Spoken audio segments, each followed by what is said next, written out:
মা সাবধানে। আরে মিনা কোথায় যাচ্ছ?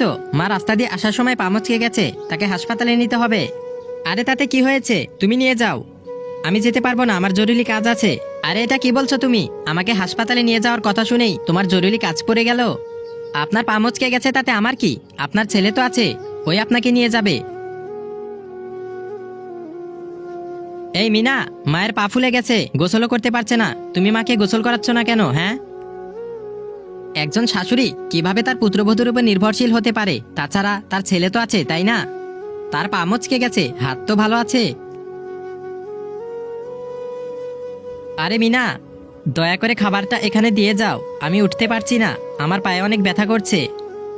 হ্যালো রাজু, তোমার মা তো তোমার জন্য অপেক্ষা করছে, তুমি কখন এসে তাকে খাবার দেবে? তাড়াতাড়ি আসো। কি আমি দেব? একজন শাশুড়ি কিভাবে তার পুত্রবধূর উপর নির্ভরশীল হতে পারে? সে তো তার ছেলের উপর নির্ভরশীল। মা, খাবারের জন্য কিছুক্ষণ অপেক্ষা করো, তোমার ছেলে আর কিছুক্ষণের মধ্যেই চলে আসবে, মাত্র 3 ঘন্টা লাগবে। আরে কি ই মা বলো, এখন আমার কি করা উচিত? আমি তো আর এখন তোমার যত্ন নিতে পারছি না, এখন তোমাকে এটা সমাধান করতে হবে। মিনাকে বলে দাও আমার যত্ন নিতে। এটা এখন কিভাবে বলবো? তুমি তো তাকে বলেছিলে যে তোমাকে আর প্রয়োজন নেই, তাছাড়া তুমি তাকে অনেক অত্যাচার করেছো। মা, আমার অনেক ক্ষুধা লেগেছে, আমাকে একটু খাবার দিয়ে যাবে? আমি বিছানা থেকে উঠতে পারছি না। তুমি এসে রান্না করে খেয়ে যাও, আমি তোমাকে রান্না করে খাওয়াতে পারবো না। আদিক খেতে সন্তান মনে হয় একাই জন্ম দিচ্ছে, আর কারো সন্তান হয় না। মা, মিনার সবেমাত্র সন্তান হয়েছে, তুমি কি তার যত্ন নিতে পারো না? যখন তুমি বুড়ো হবে তোমার সাথেও ও কিন্তু এমনটাই করবে।